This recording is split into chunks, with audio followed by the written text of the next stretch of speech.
Admiral William Halsey studied the intelligence dispatch from his aviators. 4 Japanese aircraft carriers were positioned 200 miles north of Luzon. The date was October 24, 1944. The grandest naval confrontation in recorded history was sweeping across 100,000 square miles of the Philippine Sea. Admiral Halsey stood at a crossroads, his Third Fleet serving as the sentinel for the San Bernardino Strait. This vital passage was the northern gateway to Leyte Gulf, where 130,000 American troops were waiting ashore under the command of General MacArthur. Earlier, a formidable Japanese surface fleet had been detected advancing from the west. That armada boasted battleships and heavy cruisers, the titans of Japan's remaining naval power. Yet, in the eyes of every admiral, the aircraft carriers remained the ultimate prize. It was carriers that had secured victory at Midway and carriers that had turned the tide of the Pacific War. Now the Japanese appeared to be serving up their final 4 flat tops on a silver platter. Admiral Halsey made his fateful determination. He resolved to surge northward with every vessel at his disposal. Every battleship, every cruiser, every destroyer leaving the San Bernardino Strait entirely abandoned. Consequently, the invasion forces on the beaches would be left defenseless, stripped of their shield against the enemy approaching from the north. Unbeknownst to Halsey, he was committing a strategic error that could have tarnished his legacy forever. He remained unaware that those carriers were mere hollow shells. They were decoys, an elaborate bait crafted to lure him away from the true battle.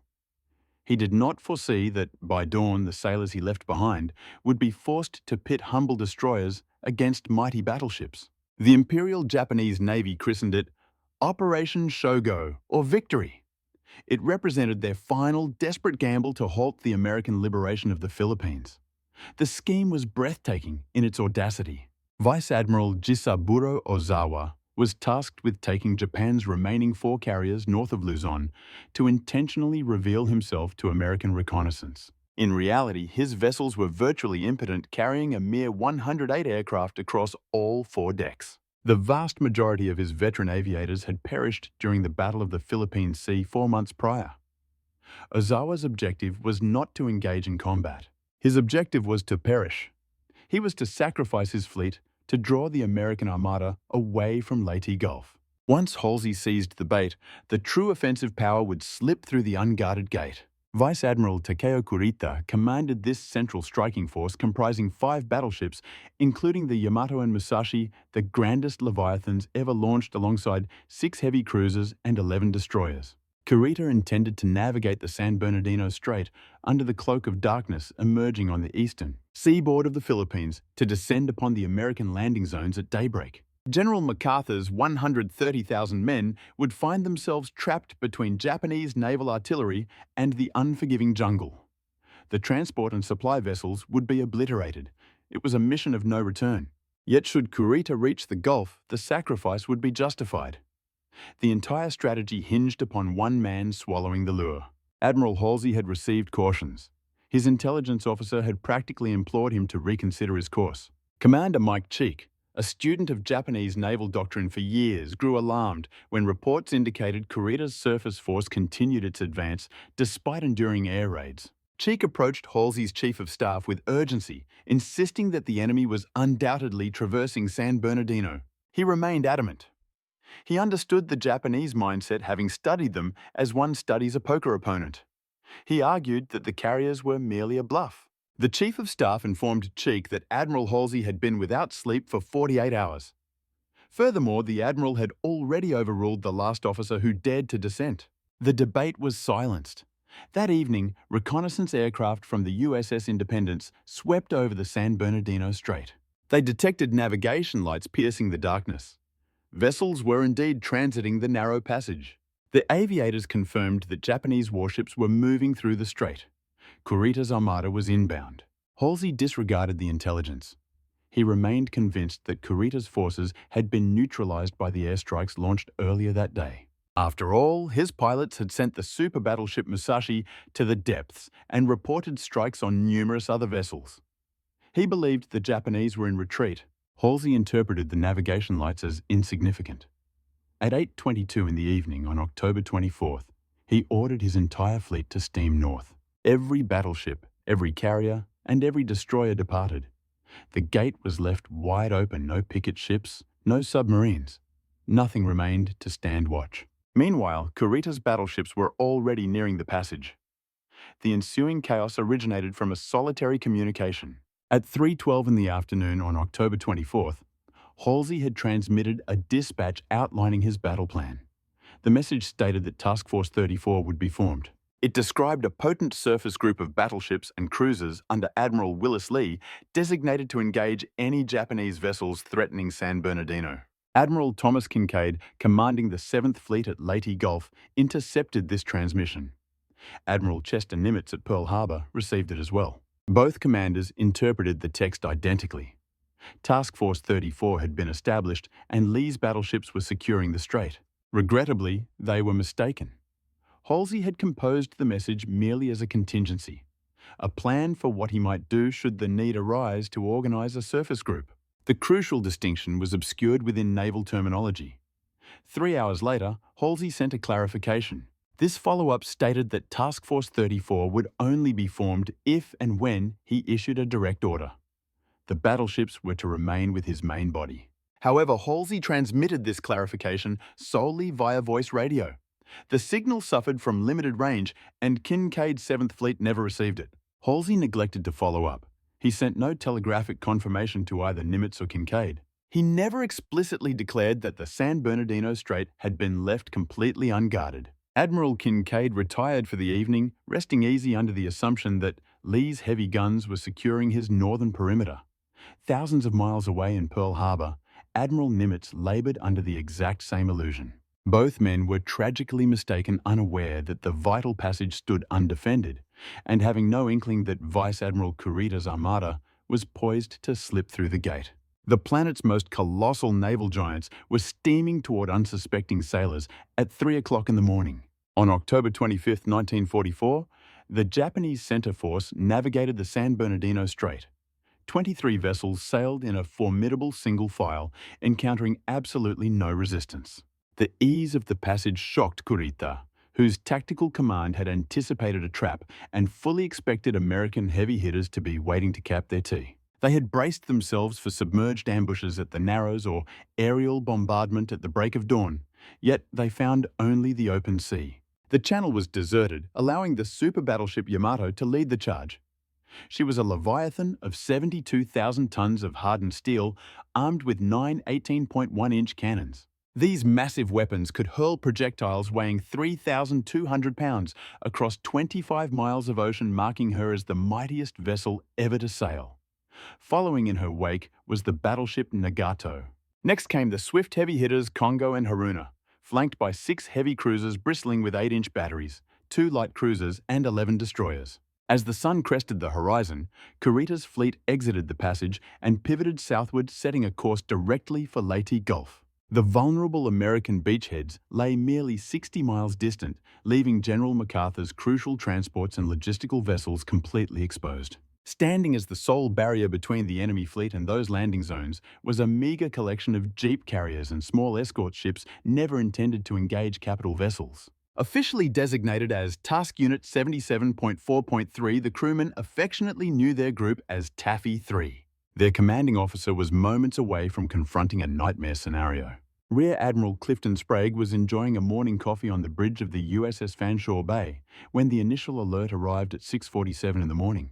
An aviator had identified a surface flotilla 20 miles to the northwest, noting the distinctive pagoda-style masts characteristic of enemy battleships. Sprague dismissed the notion, assuming the report was an error, and reasoning that these must be the friendly vessels of Halsey's Task Force 34. Confirmation arrived swiftly with a second message describing the Rising Sun ensigns. Realizing these were hostile combatants, Sprague raised his field glasses to verify. The distinct towering silhouettes of Japanese naval architecture broke the horizon, revealing the unmistakable superstructures of enemy dreadnoughts. A profound hush fell over the bridge, the heavy stillness of men who understand their doom is imminent, and the Admiral went pale. His command comprised merely 6 escort carriers, sluggish vessels with fragile plating, and only 1 5-inch gun apiece. Built solely to support infantry from the air, they were ill-equipped for naval duels. His defensive screen included just 3 destroyers and 4 smaller destroyer escorts, tin cans, opposing massive 18-inch naval artillery. Sprague calculated the grim odds, immediately noting that his swiftest vessel topped out at 18 knots. The Yamato could reach 27 knots, making escape impossible, and his armaments were akin to toys when pitted against the Japanese Leviathan's main battery. Victory in a direct confrontation was equally plausible. At 6:58 in the morning, the enemy commenced bombardment, and Sprague looked on in dismay as towering plumes of water encircled his fleet. The ocean sprayed in brilliant hues of red, green, yellow, and blue as the Japanese utilized dye-filled munitions to track their targeting accuracy. Every enemy vessel was assigned a signature color, creating a spectacle that was at once visually arresting and utterly horrifying. Projectiles the size of small cars began landing with increasing precision, but Commander Ernest Evans chose not to await instructions. As the first salvo splashed down, he swung the USS Johnston directly toward the opposing armada and ordered maximum velocity. Evans, a man of Cherokee and Creek heritage, hailed from Pawnee, Oklahoma. Upon the ship's commissioning 12 months prior, he had been crystal clear with his sailors about her destiny, declaring, "This is going to be a fighting ship. I intend to go in harm's way," he warned, offering a transfer to anyone who hesitated. Now he was making good on that promise. The Johnston raced forward in a solitary charge against 4 battleships, 6 heavy cruisers, and 11 destroyers, a single vessel defying a fleet of 23. Evans narrowed the distance to the heavy cruiser Kumano, unleashing a spread of 10 torpedoes from 10,000 yards out, and at least one found its mark. The resulting detonation sheared off the cruiser's prow, removing her from the fight. The Johnston had struck the first blow, but now the entire Japanese line focused its fire upon her. By all rights, she should have been obliterated within 5 minutes, yet she was not left to struggle in isolation. The remaining destroyers, the Hoel and the Heermann, surged forward to support the Johnston, soon joined by the diminutive destroyer escorts. Lieutenant Commander Robert Copeland led the USS Samuel B. Roberts. His vessel was a destroyer escort, scarcely half the tonnage of a standard destroyer, pitting 2 5-inch guns against the giants of the sea. Copeland assembled his men on the aft deck prior to the engagement, delivering a speech that was as concise as it was chilling. "This will be a fight against overwhelming odds," he announced solemnly. "Survival cannot be expected. We will do what damage we can," he concluded, and the Samuel B. Roberts rushed a heavy cruiser at point-blank range. The Japanese cruiser Chokai found herself unable to angle her cannons low enough to hit the tiny ship sprinting along her flank. The Roberts hammered 5-inch rounds into the Chokai's bridge, fighting so close that the opposing sailors could see one another's faces. For almost 60 minutes, these American crews achieved the miraculous deploying smokescreens to obscure the carriers from view. These brave vessels launched aggressive assaults upon behemoths 10 times their tonnage. By deliberately attracting catastrophic bombardments, they shielded the vulnerable flat tops from annihilation. Disarray overtook the Imperial formation. Admiral Kurita's meticulous strategy unraveled into a disorganized frenzy, his Leviathans scattering to evade underwater ordnance while sparring with solitary American defenders. These tin cans purchased precious minutes, yet the toll exacted was horrific. As the clock struck 8 in the morning, the engagement transformed into a hellscape of billowing soot artillery blasts and sinking vessels. The American destroyers faced evisceration. The USS Hoel endured more than 40 impacts. Her command center lay in ruins, and the sea rushed into her engineering spaces. She slipped beneath the waves, taking the majority of her complement with her. The Samuel B. Roberts maintained her barrage until the very barrels of her weaponry warped from the intense heat. Ultimately, a massive shell from an enemy battleship struck true, snapping her keel in 2. At 9:35 in the morning, she succumbed to the depths, claiming the lives of 90 souls.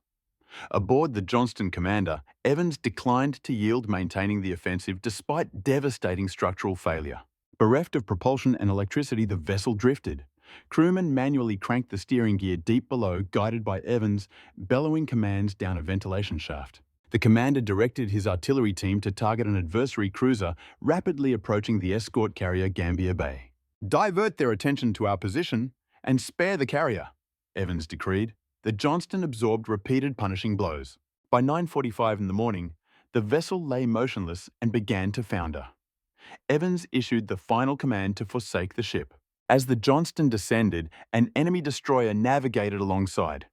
To the amazement of the American survivors treading water, an Imperial officer emerged on the hull. He offered a crisp salute, honouring the vessel that had struggled with such ferocity.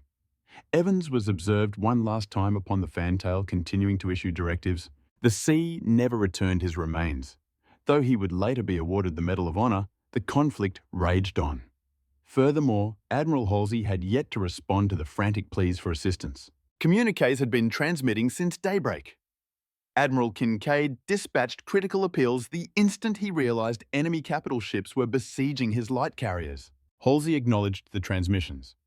However, he was positioned 300 miles to the north, pursuing Ozawa's sacrificial decoy fleet. Kincaid's initial report arrived at 8:22 in the morning, stating that hostile battleships and cruisers were engaging the escort group. The message requested Halsey to verify that Task Force 34 was securing the San Bernardino Strait. Halsey's team deciphered the inquiry. A reply should have been instantaneous, yet the Admiral hesitated. A subsequent transmission arrived at 8:29 in the morning, pleading for immediate air support. A third followed at 9 o'clock, imploring that Vice Admiral Lee advance at maximum velocity to provide cover. The tone of the dispatches became progressively frantic. From Pearl Harbor, Admiral Nimitz monitored the engagement via intercepted signals. The situation baffled him. What had become of Halsey's heavy surface units? At 10 in the morning, Nimitz transmitted a direct inquiry to Halsey. This text would endure as the most renowned naval communique of the entire conflict. It read, "Where is repeat? Where is Task Force 34?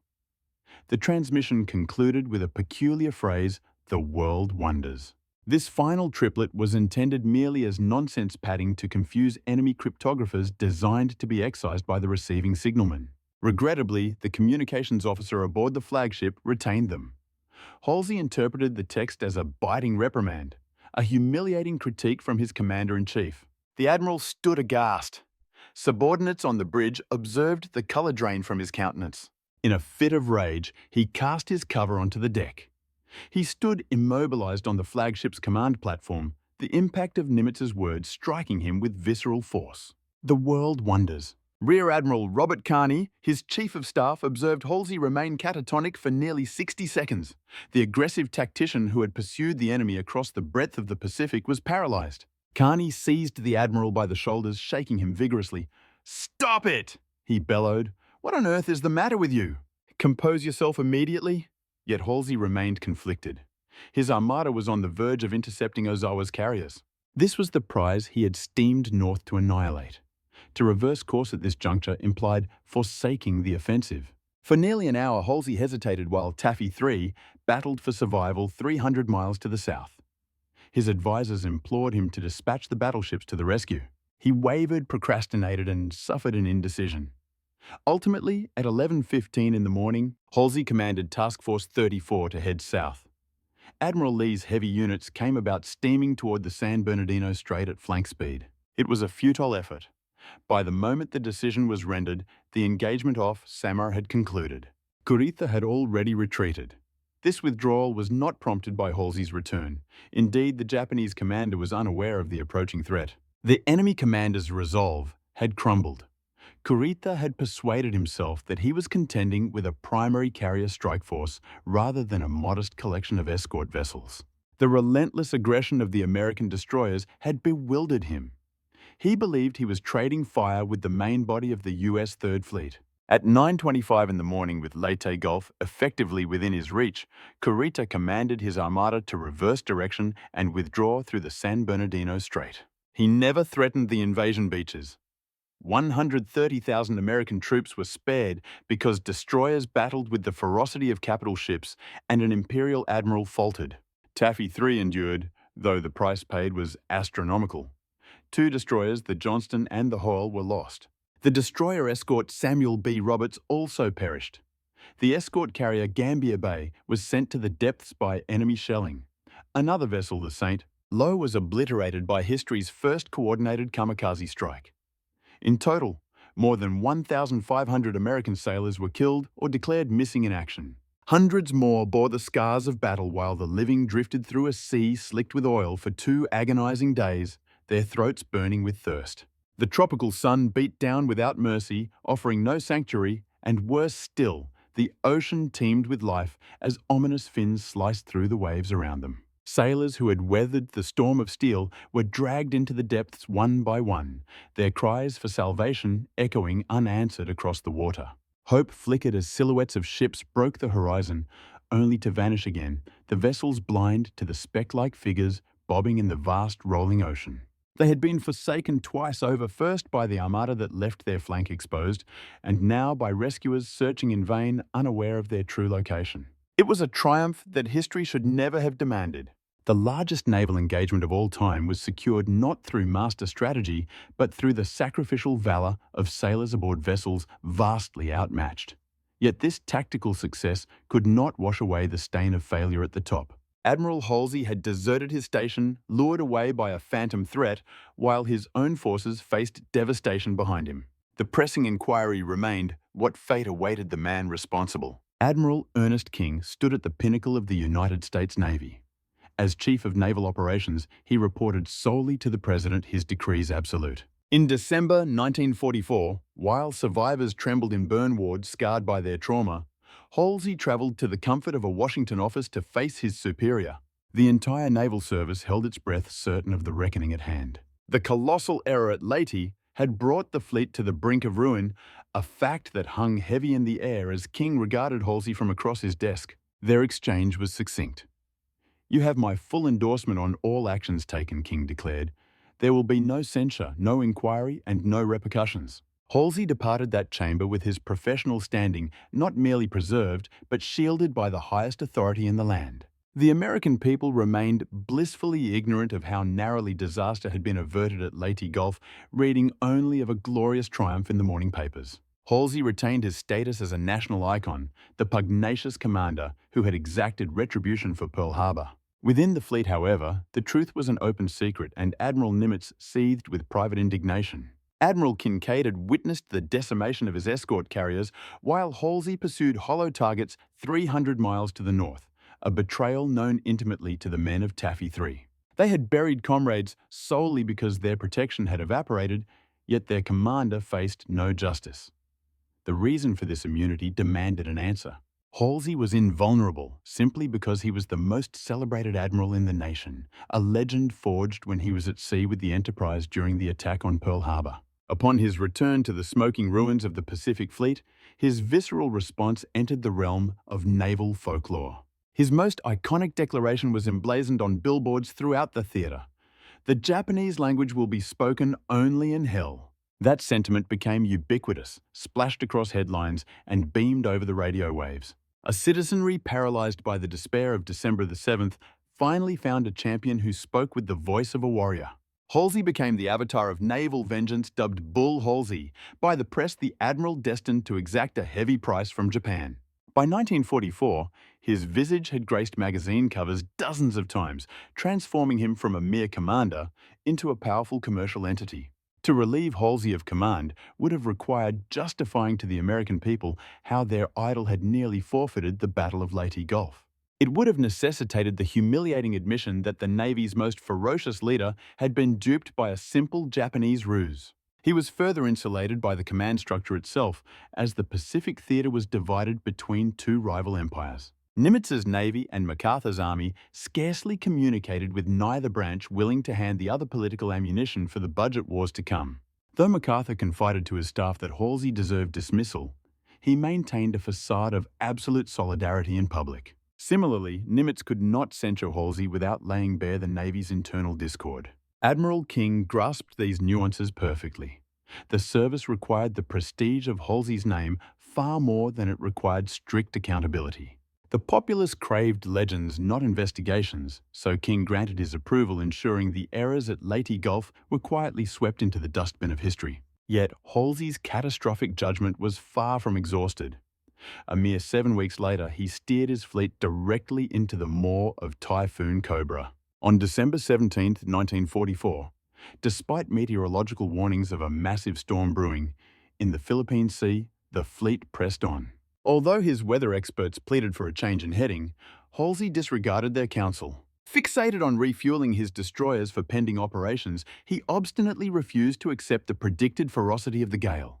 His assessment proved fatally erroneous when the typhoon descended with winds screaming past 100 knots. The destroyers Hull Monaghan and Spence succumbed to the waves and capsized, claiming the lives of 790 sailors while 146 aircraft were smashed or cast into the sea. The subsequent court of inquiry delivered a verdict that was nothing short of scathing. Halsey was found primarily culpable for the disaster with Nimitz, noting in his endorsement that the admiral had demonstrated gross incompetence. Yet again, Admiral King stepped in to alter the record, modifying Nimitz's report to shield Halsey from formal reprimand. There was no punishment, no removal from duty. Despite 3 lost ships and 790 dead, the silence of justice was deafening. Astonishingly, barely 5 months had passed before history repeated itself. In June 1945, Halsey steered the fleet directly into the maw of a second typhoon near Okinawa, resulting in severe damage to 6 vessels. The violence of the storm sheared the bow clean off the cruiser Pittsburgh, leading to yet another court of inquiry and another verdict placing the fault entirely on Halsey's shoulders. Admiral Nimitz sought to relieve him of duty, arguing for his dismissal, but Admiral King stood firm and denied the request. With victory on the horizon, the Navy determined that the scandal of such a public dismissal was a luxury they simply could not afford. When one tallied the devastating toll of Leyte Gulf alongside the 2 typhoons, Halsey's command decisions had sacrificed 7 warships and nearly 1,500 souls. Yet come December 1945, the service elevated him to Fleet Admiral, the pinnacle of naval rank, a stark contrast to the fate of General George Patton under similar scrutiny. Back in 1943, Patton had struck 2 enlisted men struggling with battle fatigue, branding them as cowards in a fit of rage. He went so far as to threaten execution, creating a disgraceful spectacle that stood in clear violation of military code. Notably, Patton's indiscretions cost no lives yet. He was stripped of command for almost a year and subjected to public shaming. Compelled to offer apologies to every division under his banner, his career teetered on the brink of ruin. Conversely, Halsey left a massive invasion fleet vulnerable, disregarded critical intelligence, and navigated blindly into the teeth of 2 separate typhoons. His errors, for which he was explicitly faulted by inquiry boards, claimed 7 ships and nearly 1,500 sailors. Patton, by comparison, had merely slapped his subordinates. Halsey's actions led to death, yet he rose in rank while Patton was disciplined. The disparity had nothing to do with true accountability. Rather, it was a matter of preserving the institution. King determined that the Navy's need for Halsey outweighed the demands of justice, and thus righteousness was forfeited. Consequently, the brave souls lost at Samar, and within the storms, were reduced to the cold calculus of acceptable losses. Their tragic ends were swept under the rug, obscured by glowing headlines of triumph and valor. A quintessential example of the establishment protecting its own. It illustrates the grim reality that ensues when a figure becomes too celebrated to face reprimand. In the year 2021, an expedition located the wreckage of the USS Johnston, resting 21,180 feet beneath the Philippine Sea, marking it as the deepest shipwreck ever found. Remarkably, the hull number 557 remained legible upon her stern. Commander Ernest Evans lies there still forever, entombed within his vessel, maintaining his eternal patrol at 20,000 feet. A year afterward, the USS Samuel B. Roberts was also located. She lay even deeper at 22,621 feet, where Lieutenant Commander Copeland's ship had come to rest in the abyssal gloom of the Philippine Trench. The courageous crew of Taffy 3 was awarded the Presidential Unit Citation, while Evans was posthumously honored with the Medal of Honor. While their sacrifice is enshrined as one of naval history's most gallant last stands, the admiral who abandoned them to such a fate faced no retribution. Halsey lived on until 1959, bathed in the acclaim of a hero, penning his memoirs and gracing various ceremonies with his presence. Admiral Nimitz famously described the survival of the fleet at Leyte Gulf as nothing less than a special dispensation from the Almighty. His assessment was accurate. Taffy 3 endured only because destroyers fearlessly charged against battleships and escort carriers launched aircraft with empty racks to bluff the enemy. They survived because leaders like Evans and Copeland resolved that if death was inevitable, they would meet it with guns blazing. Their survival was not a credit to Halsey's command. Rather, they persevered in spite of it. The sailors of Taffy 3 paid for Halsey's errors with their very lives, a cost the Navy deemed an acceptable price to pay.